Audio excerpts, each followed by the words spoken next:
In this country, and the problem is growing worse by the day, and that is one of too few very large companies having too much power over our economy.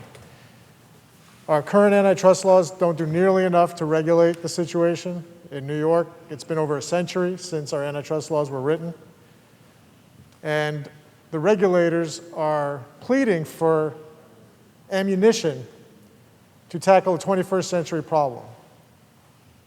And the laws we currently have are not good enough. And so this legislation, which I'm very proud of, will bring us forward. Will give government the tools to go after the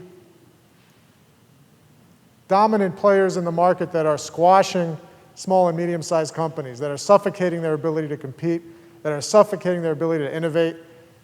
It is the exact opposite. What they are doing is the exact opposite of what our capitalistic economy should be doing, which is encouraging competition, encouraging innovation, and not limiting it to a small handful of players. Now, people concerned or opposed to this legislation, notably those that represent these giant mega corporations, will tell you this is a radical reimagining of our antitrust laws. And on that, I agree with them.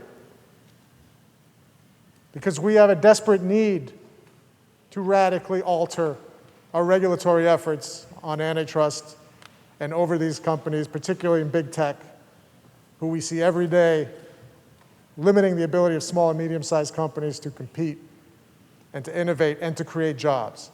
So don't let anyone tell you this is an anti-business piece of legislation. It is quite the opposite.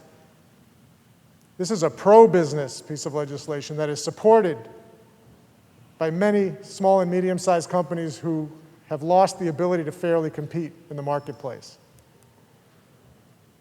And so I encourage my colleagues to join me in supporting this important legislation that would set the tone for the nation. It protects not only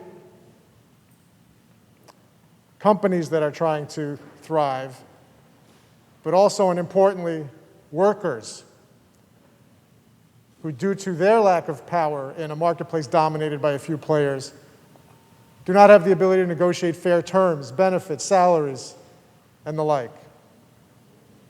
This is a problem that's getting worse by the day. There is too much power in too few hands. Our economy needs to be democratized. And this is a good way to do it. So I hope my colleagues in the Assembly will join us in passing this legislation before our session adjourns. I'm proud that we're doing it here today. I'm proud to cast my vote in the affirmative, Mr. President.